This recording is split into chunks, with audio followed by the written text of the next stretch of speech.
What is up? It's your boy Johnny Shreve, BB Promos to Tell Like It Is. Welcome back to another episode of Coaching Up. Today we got your boy Mike Thurston here, and we're gonna go over his abs and cardio, my new training split, day 4 out of 6.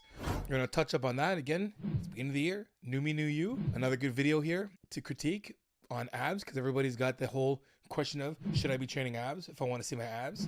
Do I need to train my abs if I need to see my abs? Well, you know my stance on that, but we're gonna watch Mike Thurston here, see if he can shed some light or some new light on some ab cardio training. Let's check it out.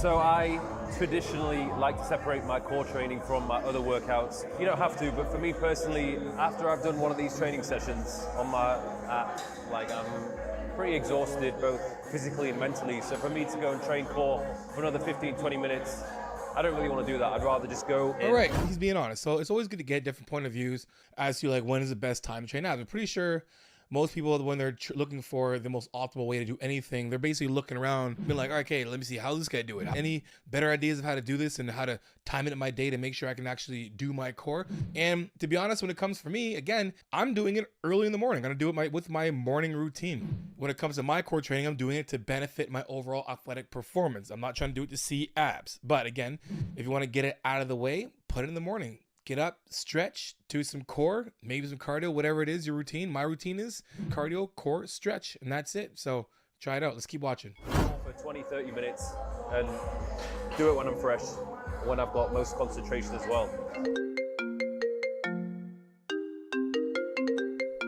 Just so you guys know, make sure you guys sign up right now if you want to get that free training. Sign up for those emails right now. Free training, free content for you guys right now. Check it out. So what I'll do, because it's not on my split at the moment, I will just add it. So I have a selection of core routines and calf routines that I can add if I want to add them. So I'll just mix it up from time to time. So we've got this core session, which we're going to do today. Hanging knee raise, ab rollout, reverse crunch, and rope crunch. Okay, so is it necessary to have a legit ab day? Not necessarily. And again, it all depends on what your actual goals are. If it's for athletic performance, there's an array of different movements you want to go through to help with, trunk rotations and movements and, core stability. But when it comes to just aesthetic training, you could literally just do one movement the entire time and it'll benefit, really. So do we need to do 4 of these movements? No, we don't. But if you want variety, might as well do 4. Why not? 4 exercises, that should be more than enough. So we're going to start off with hanging knee raise. This is, without a doubt, quite an advanced exercise. If you can't do it, very advanced, then sort your life out. What the hell are you playing at? God damn it. No, what? If you can't do it, then just... Imagine Mike Thurston was like, okay, if you can't do hanging knee raises, fuck off. Imagine you said it to you. You're just like, Anyway, so I like who puts a regression in here to that, which would be basically captain chairs. It is a lot easier to do. Still difficult though. Good set. Now listen to his breathing. But that's the movement we're trying to replicate, where we're bringing our knees up towards our chest. Okay, so let's just see if we got some other tips here before I move on to my tips. This is ultimately what I would want you to work up to. Use ab straps if you don't have the upper body strength. Ab straps. Man, I wish if I had an English accent, I'd already be at 1 million subs.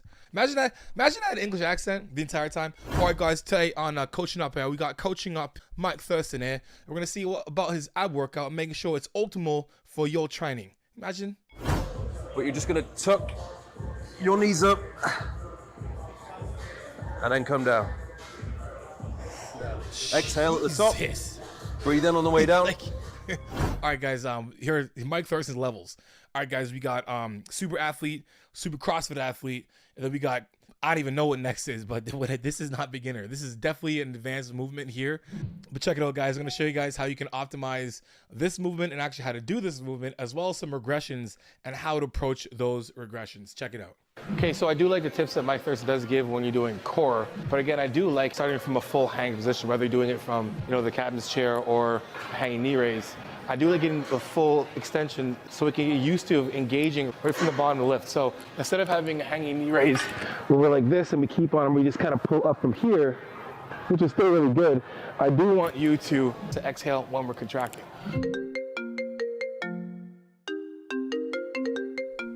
What's up, guys? A lot of you guys are watching this video, guys, but not subscribed. Make sure you guys subscribe to the channel. And if by now you guys like the video, hit that like button and notification button so next time I put a video, you'll be the first ones to get it. Back to the show. So we're doing a hang, engage your lats. We're gonna do a little bit of a pull because the pull's gonna help. So we're gonna have a lot of TC and L spine flexion the entire time. That's gonna help lift this entire thing up here and then pulling all together while being in a hang position so we can keep stretched. So we're here, right, big breath in and breath out goes.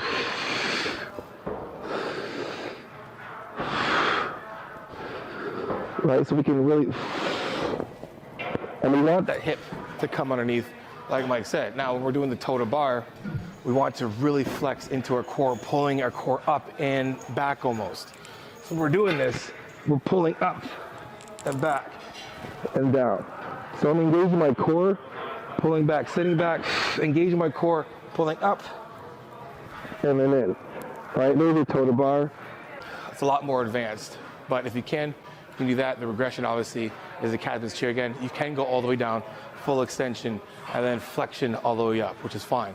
So try to do that next time you do core. Boom. And we are back. So again, just like I explained in the video, I do like having that full range of motion. It gets you strong right from the get-go, so you have to use your core to pull your legs up. Again, you know, this is something that you work up to, so work up to these things. Remember, progressive overload, the same thing when it comes to every other muscle in your body, same applies for your core. Let's move on to the next one. Tres difficile. That is definitely one of the more advanced core exercises to do because it requires a lot of core strength. And for those people out there that want to build up their core and have a visible six-pack, you need to treat it like any other muscle group. Okay, so you need to progressively overload the muscle. Yes, you do need to progressively overload the muscle to be able to do the progressions in his app and plan. But in order to see them, now I saw a comment on my last video talking about core, and it was a kid is basically like, I was a really skinny kid and I don't got any abs. I didn't have any abs. Yes, okay, so your abs do need to be trained to be more pronounced. Like any other muscle group, if you don't train it, it won't be pronounced. Everybody has a bicep, everybody has a tricep. But in order for those bis and tris and chest or pecs or lats or whatever it is to be more pronounced, they need to be put under stress, under a load. So yes, it does need to be trained to be better overall visual, pronounced wise, if it makes any sense. But everybody has abs. And you have to be in a caloric deficit in order to see those abs, pronounced or not. Add a significant amount of resistance. So if you just lie there and do like crunches, which is basically placing hardly any resistance at all on your abs, then they're not really going to grow by a huge amount. And notice when I'm doing it, I'm using a very fixed range of motion because this part of the movement, we're not really engaging the lower abs a huge amount. It's more hip flexors. So when I come down to about this point here, I want to stop. Keep the tension on the abs, contract them, control the movement up, squeeze at the top. So very good tip. But again, when it comes to you guys, you know, for those who can do this movement, take the tips, progressive overload, and you can actually keep that tension in the core. But those who are just building up to it, start off with that full range first, which is going to strengthen both your core and your hip flexors to be able to do that. Because again, if you have weak hip flexors, you're not holding your legs up there in the first place anyway. So just think about that. Let's move on. So the next exercise is technically an ab rollout, but I don't have the wheel here, which is a minor inconvenience, but it's okay. Another very, very similar exercise to the ab rollout is rowing machine rollouts. So I really like this exercise. So what you're gonna do, you get the seat, bring it up here, feet a couple inches away from the edge of the machine, and you're gonna gently roll the seat forward. So this is actually a really cool idea for this. Now, I've done this before. A rower is not a rower. You can literally use a rower for a lot of things. But again, that takes, you know, time being in the gym and coming up and being creative. Remember, when you're doing rollouts, it's going to take a little bit of range of motion depending on who it is, because when you're doing an ab rollout, you're on your knees. Now, again, when it comes to this range of motion, you're going to need to be a little more mobile and flexible for this and strong. It's not just rolling out just isn't your core. You got to understand that your lats, your teres major minor in that as well too, because in order for you to pull yourself back up, it's not just TC and L flexion, right? Your whole entire, this flexing, it's also flexion of your lats as well too, or your shoulder. So it's also shoulder flexion. Everything's flexing in to get yourself back up in that position. So make sure we're engaging your core the entire time. If you don't engage your core the entire time, you're going to hurt yourself. So progressive overload yourself, getting to that full extension. You have to get there right away. Start off just going a little bit at a time until you can actually get to that full extension. Let's keep watching. As you bring that seat towards you, you squeeze everything together. Most important part of the movement, that the stronger your core is, the further away you can stand, and the further forward you can go. So your body's like a plank. So it's true. The stronger you get, yes, stronger your core is, the further away you can go. And he's basically doing a plank. This is basically like, almost like plank rolls. If you think about the rollout, it's basically like a plank, right? Now, it's not just core. It's also, again, shoulder flexion, and also range of motion. If you do not have mobility or flexibility in those shoulders and back and core and everything, this is not going to be good for you. So these are good to do because it's going to help your range of motion as well too. Let's keep moving. One thing I noticed about core training, right? I used to think like, I need to train my abs at least once a week, otherwise they're going to disappear. And that's not the case. Once you've built up a decent foundation for your abdominal muscles, it takes a lot for them to go away. Ultimately, at the end of the day, body fat percentage is going to determine how visible your abs are. There you said it, guys. You know what's funny? Because we all, like, no, I'm not saying we because I'm not involved in this, but it's funny how most influencers or coaches, whatever, will put up a video about, you know, core training and this and that and the other. You got to do this core movement. You got to do that one. You got to make sure you train this and train it before, train it after, train in the morning, train at nighttime, whatever it is. And then all of a sudden they'll be like, by the way, to see him doesn't really matter. You need to be at a core, you need to be at a calorie deficit.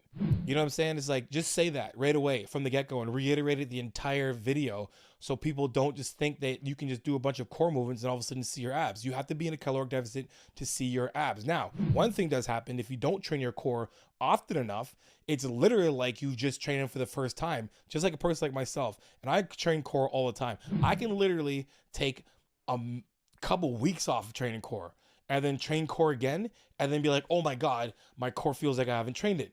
And that's because my core is adapted to, most of the time, going through actual movements. When it comes to doing an actual set, say like a rollout or a leg lift or whatever, I'm not doing those movements on a day-to-day when I'm training. I'm just engaging the core. So if you don't want to go through that DOMS experience after training core, make sure you train your core 3 times a week and that'll be just good enough for you.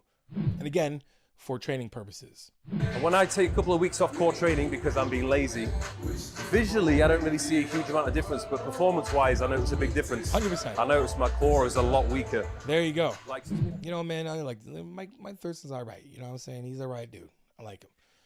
Most of the stuff he's been saying, actually a lot of stuff on this video and some other videos I've done before, guy's on point. That's why he's a good coach. I like him. Like, it's been a while since I've done core training. You know, in December I was pretty lazy. I think I trained core once. So I'm getting back into the routine of training core once a week. And I'm struggling with that. I'm noticing that's harder than usual. The hanging knee raise is harder than usual. Again, if you take a break from doing core, just like Mike just said it and just like I just said it, if you stop training it when you decide to train it again, it feels like you haven't trained in a long time and it feels brand new again. And you will feel a difference of strength in that exercise. So it's not like if you stop training core for a couple weeks, you're going to lose your strength in your legs and your chest and everything else. No, you're going to lose your strength or your muscle endurance in that particular exercise or exercises that are geared towards just core training, right? Let's move on to the next one. Next exercise we're going to go on to is a reverse crunch. So this one's actually a really good exercise to help build up the strength of the first exercise which I did. But this is definitely more for intermediate/beginners. If you're a complete beginner to this and your core strength is pretty poor, then I would change the angle to being relatively flat. But as you become stronger, you want to add extra resistance, make it steeper. Hey man, I like it. He's giving us good progressions, good regressions, things that can work up to being, you know, things you can do to work up into different movements that he has that are for, you know, more elite or advanced level athletes, which I like. Yo man, y'all need to follow Mike Thurston. If you're not following him already, follow him. He's got good information. Obviously, you guys are like, obviously Johnny, man, he's got 1 million subscribers. Obviously he knows what he's doing. Look, he's now Mr. Tell Like It Is certified. I'll put a stamp on it. Mr. Tullock, it is certified. Mike Thurston, got him right there. Now again, this is a good exercise to do. We're gonna watch a couple reps first, and then we're gonna move into explanation. So again, what I'm gonna do, I'm gonna try and keep that fixed range of motion, minimize hip flexors, maximize lower ab. Starting position will be here, and then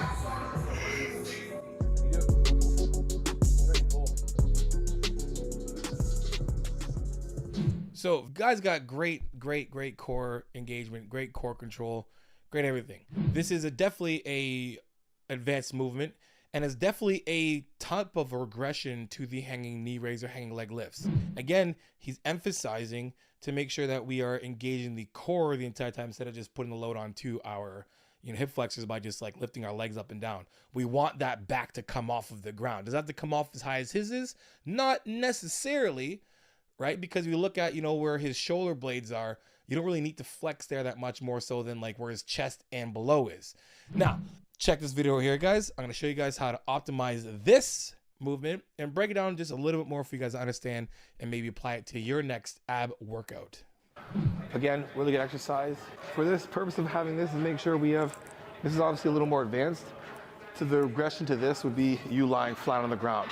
But from here, again, when we're in this position, don't let your body just hang, right? Still engage your lats so we're here. And when we're pulling up, if you can't pull up, if you want to start from this, from a decline, just pull from your knees in. Now, when we do that, we want to pull our knees up in the air so our hips come up and curl in. So we're not just using our hip flexors. So we don't want just this, and I leave everything down here. I want to pull my knees up towards me. So I want to pull them in and up. Right, pulling them up, breathing in, from there. Now to make it more challenging, doing the way that Mike Thurston did too. Again, we want to inhale and exhale, pushing to the ceiling. So from here,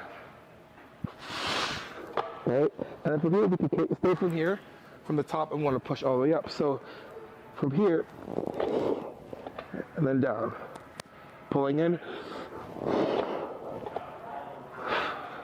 So breathing is very important when you're doing core. Again, time your breath up with exhaling through the contraction the entire time. Now, if you can't do it on this way, if you don't have one of these, you can go all the way to the floor, grab something to give yourself leverage. So like I can use this for leverage if I need to, or I can pull up and push. Or if you got a kettlebell, holding yourself back, and you can either use this for leverage from here, just pull, right? You just want leverage. You don't want to have it so you're trying to rank it up. We're just using this to give yourself a little bit of leverage to pull up, squeezing up and down. And if it's too hard for you, we'll do the same thing. Get your core, keep your feet off the ground, and we're going to pull in and back out. So we do want that roll from here, the curve up and breathing out. And you'll literally find just doing that and breathing through each lift, through each rep, you'll be taxed. And you'll get used to actually breathing properly through all your lifts, regardless. And we're back. So guys, hopefully you guys can take that as well to the next time you train the core and get that much better understanding of how to do the movement and how to apply it as well too. So if you haven't trained core for ages and you give this core routine a try and you do it properly, I guarantee by now your abs will be pretty destroyed. So don't worry if you can only do like 2 or 3 exercises to begin with, because your core's just not going to be used to it. But over time, as it gets stronger, as you train it once per week, you'll find that it will adapt and your ability to pack on the volume and add the resistance will improve over time. Perfect. And you guys, in the cutoff right there, awesome video by Mike Thurston. Just to wrap it up, do you need to do all of these movements to, see pronounced abs? No, you do not. You can do literally one of these things and dominate that in progressive overload, reps, or time, whatever you need. But again, if you're training for something more specific, for sports training, sports specific goals and whatnot, then yeah, there's some other movements that you want to do that will isolate or target more of that sports specific movement that is. Either way, very good movement here, very good video. I would definitely apply this into your training and just make sure you take things slow. Progressive overload. You don't have to know. You don't have to do everything all at once. You don't have to be the best at this right away. Start off doing, maybe you can only do 20 sit-ups. Maybe you can only do 10 knee raises or knee lifts or leg lifts or whatever it is. Progressive overload. Maybe 10 this week, next week's 15. The week after that's 20, 30, 40, whatever it is. Take your time. Anyway, guys, hope you guys enjoyed that video, guys. If you did, make sure you guys like, subscribe, and share. You know, I'm a comment that tell like it is, transparent, and vulnerable truth. And guys, make sure you hit that description below. Get those promo codes and discount codes that will save your life or change your life for the better. Make sure you also add me on Instagram and TikTok. Send me your progress pics, your training clips, and your video clips, and I'll repost it for you because you know how it is. Iron sharpens iron. Progressive overload your life. In the meantime, keep dream chasing. Peace.